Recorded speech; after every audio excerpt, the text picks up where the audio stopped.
Hello, everyone. Welcome to the part 2 of the SD Fabric tutorial. So in this section, we're going to talk about how to configure basic features in SD Fabric. So first, let's look at all the forwarding features that are provided by SD Fabric. That include bridging with access and trunk VLAN support within the rack, and routing, which is typically used for inter-rack communications. That includes both IPv4 and IPv6 unicast routing with MPLS segment routing, as well as IPv4 and IPv6 multicast routing. Next is dual homing. We have dual homing support in order to provide redundancy for compute nodes and external routers. We also support multi-stage fabric. That's 2 layers of spines. And we also support virtual router. In this use case, we view the entire fabric as a single router from the external BGP peers. We support both BGP v4 and v6 for external connectivity, as well as static route and route backhauling. Last but not least, we also support DHCP L3 relay for both DHCP v4 and v6. First, we want to talk about bridging. So a typical use case of bridging is when you have 2 hosts in the same subnet trying to communicate with each other within the same leaf. And then routing is going to be used for communications across leaf spines. So the way we do routing is based on MPLS segment routing. So when the traffic arrives at the leaf switch, we're going to push an MPLS label. That label is going to tell us where the destination leaf switch is. Then we're going to route that packet to the spines. At the spine, we will pop that MPLS label and forward it to the corresponding destination switches. Then when it arrives at the leaf switch, it will just going to be a pure IP packet, and we'll just route it to the destination host.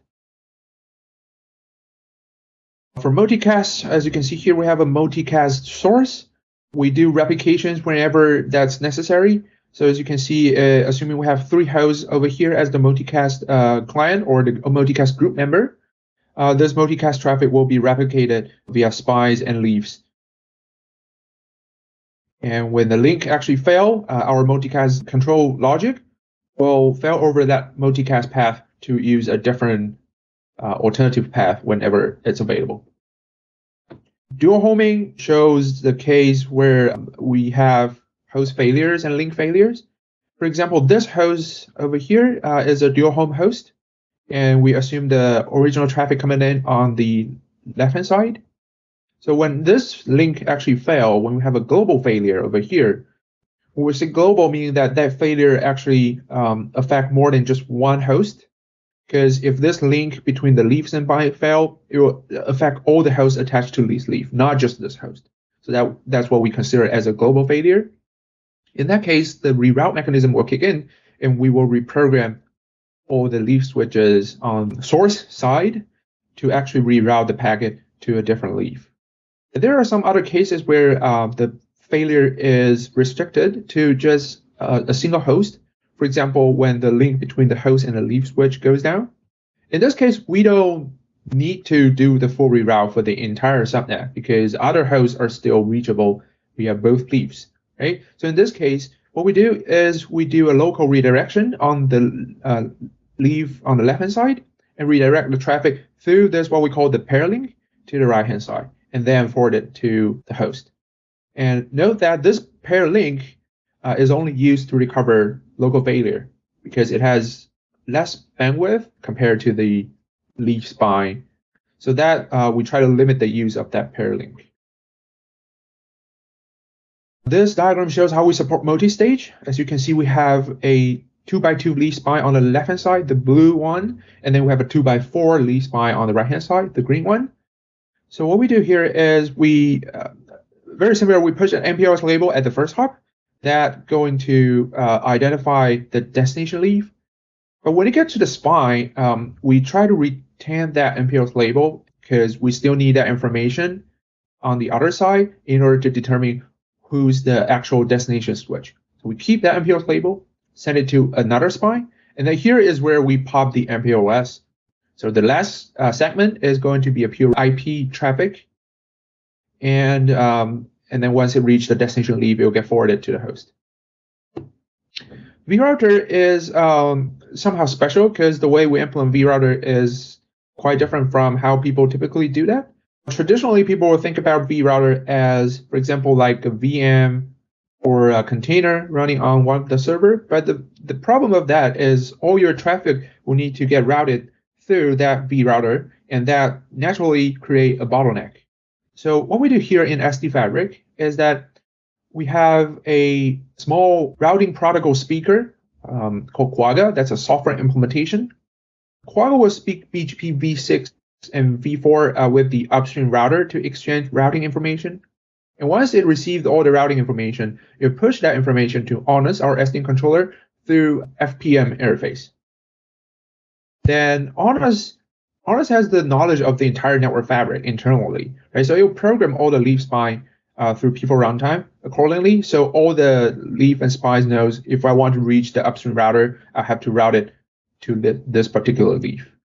Once that's all programmed, then our data plan traffic can start flowing. So note that this Quagga, which is a software component, it only handles the initial routing exchange that's happening in a control plane. But all the user data plan traffic won't go through that particular container again. Instead, it's all processed by the fabric switch. The entire SD fabric is abstracted as one big router from the upstream router's perspective. And we also adopt the idea of control and data plan separation here. And that's a very good example of that. We also support DHCP L3 relay. When a host is trying to send DHCP to get an IP address, we actually capture that packet and pack it in on the leaf switch. It will get sent to Honest. Honest will learn a host location and some basic information like the MAC address and forward that back and forth between this client and the DHCP server. So next, let's take a look at the control plane software component of SD Fabric. Basically, that control plane is a set of SDN application running on top of Honest that implement all the features we mentioned above. So we have several applications. Some of them are mandatory, like the driver and the semi-routing app, which controls the forwarding of the fabric, the host provider and LLDP provider that takes care of host learning and link learning. We also have some mandatory applications that's only for the P4 devices. For BMV2 switch, we have a driver for BMV2, and then we have another driver, Stratum Tofino, for the switches that's using Intel Tofino chip. We have another app called Fabric TNA. It contains all the P4 program for both V1 model that's going to run on BMV2 or TNA that's going to run on Tofino. So that's both included in this one app. On the right-hand side, we have some optional applications like GUI, FPM, and route service are for the static route and the route exchange BGP support we just mentioned in the vRouter use case. We have a multicast app that keep track on all the multicast information like group members.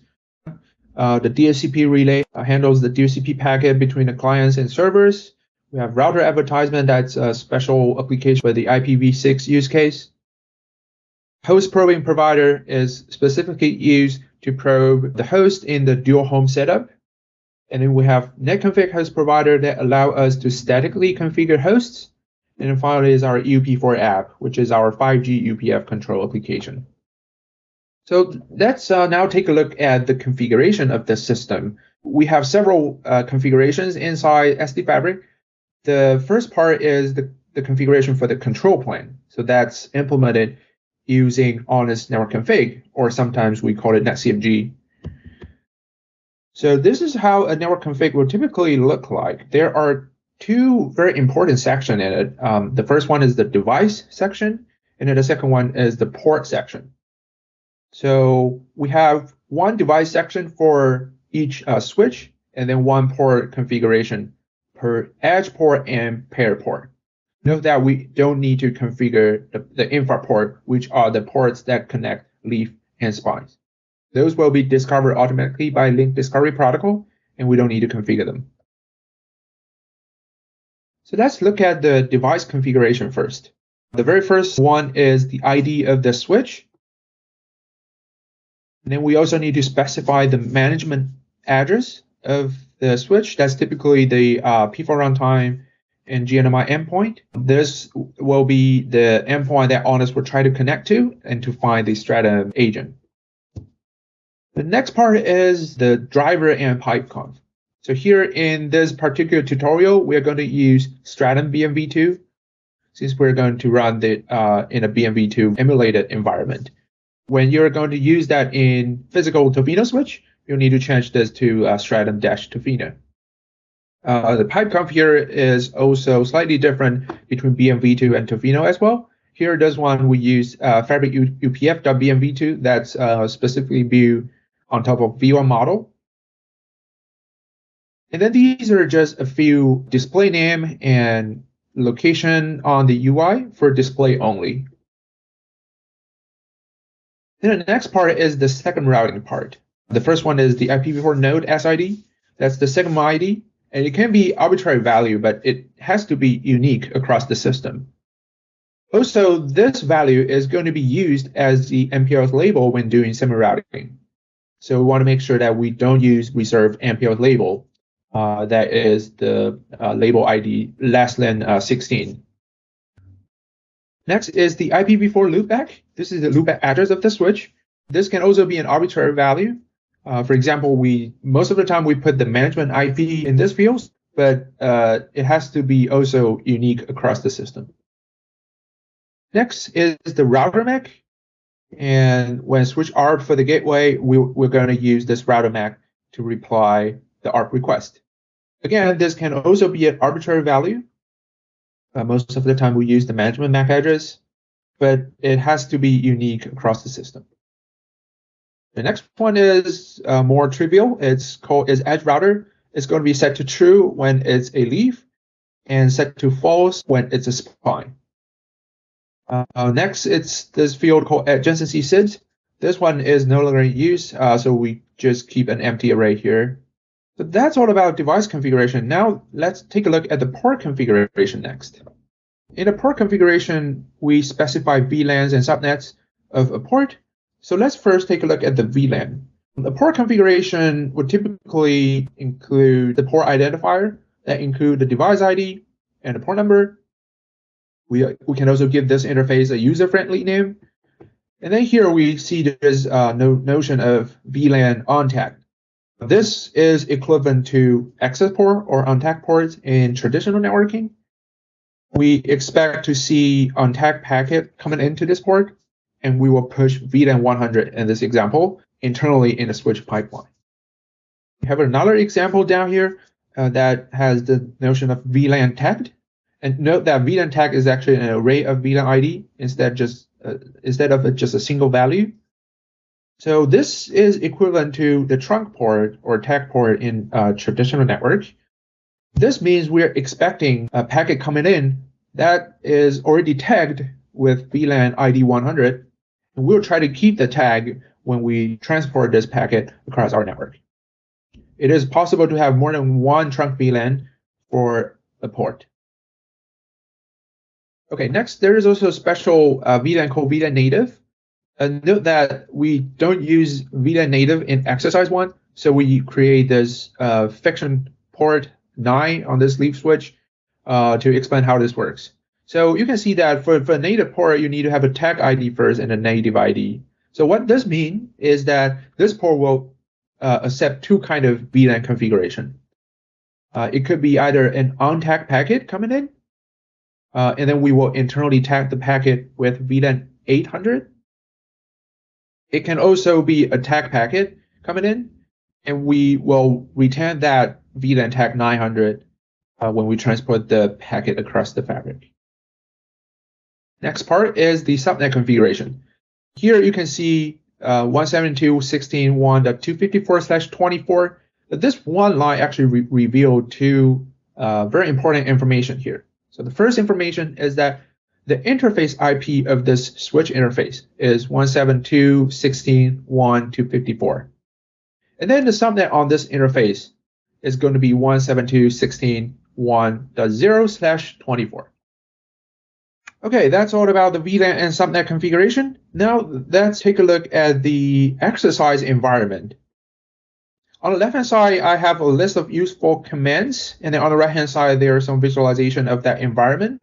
So the very first command we're going to use after we fetch the exercise repository is make deps. This will fetch all the dependencies, including the container images we're going to use throughout the exercise. That include 4 different containers, Mininet Stratum, that runs Stratum switches in a Mininet emulated environment, SD Fabric Honors, that contains all our control plan logics. The rest of them are 5G specific. That's our PFCP agent and the SMF simulator. The next command we're going to use is make start. So once you run this, we're going to start a container of SD Fabric Honors and Mininet Stratum. So this will bring up several components. Let's take a look at the SD Fabric Honors first. In this diagram, we can see that we have a single honest instance, which include our BMV2 driver, Stratum driver for this exercise. And then we have several applications on the top. So the LADB provider and host provider are responsible for link and host discovery. And then we have a few SD Fabric specific apps that include Travis Control that take care of our underlay forwarding, UP4 that controls our 5G UPF, and INT that's going to program our INT watch list. This Honors instance is going to communicate with Stratum using P4 runtime and GNMI. And inside this Mininet environment, we have several emulated switches and hosts attached to it. And finally, this command will also register our P4 pipeconf as part of the startup process. So Honors will also push that pipeconf to the switch when it first connects to the switch. Next command is make UPF start. As you can see, there will start 2 more containers on the top right corner. That's our PFCP agent and SFF SIEM. Make netcfg is going to push our netcfg JSON file to Honors through REST API. Make Honors COI is going to access the COI of this Honors running in the container. Make Honors log is going to help us retrieve the log from this Honors instance. And we have a similar set of command for Mininet COI and Mininet log as well. And then there is an additional one for Mininet that allow us to capture the packet on the host. That's mmppcap. And then finally, we have a PFCP log that can help us capture the log from the PFCP agent. Okay, so that's the overview of our environment. And now let's take a look at exercise 1. So in exercise 1, we're going to learn the basic operation of SD Fabric. We're going to use the command we introduced to start Honors and Mininet with a 2x2 leaf spine topology and several IPv4 hosts. We're going to push a given working net config to Honors and try to verify the connectivity. And then the second step is that we're going to modify that configuration because we notice that some hosts cannot be pinged. And we're going to add some extra interface configuration to it and push that again to Honors, and then re-verify the connectivity of those extra hosts again. So this is the topology we're going to use for exercise 1. As you can see, we have a 2x2 leaf spine. Here we have some detailed information about what's the segment ID or MPLS ID we're going to use for each switch, as well as the router MAC. Here we have several hosts attached to the fabric. You can see each of them have their own MAC address and IP address assigned to it. Some of the ports are configured to be untagged, and some of the ports are configured to be tagged. Remember to come back to this diagram when we're trying to modify the network config. This is going to include all the information you need to create and update that network config. Quickly show you how the exercise environment is going to look like. The very first step we want to do is to clone the Git repository of SD Fabric tutorial. Once that's done, we can switch into that directory and run make deps. This will fetch all the dependencies we need for this exercise, including all the Docker images. Once it's done, we can run make start to start the environment. As you can see, it's setting up the container network and to start 2 containers, one Honors and one Mininet. We can also verify that by running a docker ps command. So now I have started two windows side by side. On the left hand side, I'm going to run make honest CLI. And the default password is rocks. On the right hand side, I'm going to run make mn CLI. That's going to attach to the mininet. So now on the honest CLI, we can run netcfg. And we notice that there is barely anything in this system since we haven't pushed any configuration yet. On the right-hand side, we can run net, and they will show us all the switches and hosts that has been created in this mininet environment. So the next thing we want to do is to run make netcfg to push that configuration file to honest. Let's run netcfg command again. This time you can see there are a lot of configurations. We can then run devices command to see there are four switches already connected to the honest instance. We can also see links. We can also see hosts. And we notice that there hasn't been any host discovered yet. So what we can try to do next is in the mininet CLI, we can run h1a ping h1b. H1a and h1b are hosts within the same bridging domain. So that ping just works. And now I'll come back to the honest CLI, run host again. We should see those two hosts being discovered. So that's briefly how the tutorial environment looked like. As you can see, it's a very lightweight environment, completely Docker-based, and you can run it in your laptop. So for the rest of the exercise, I will encourage you to go to the SD-Fabric tutorial repo and take a look at the exercise README. If you feel stuck, you can always go to the solution folder and take a look at the solution there. So that's all I have to say about exercise 1, and good luck.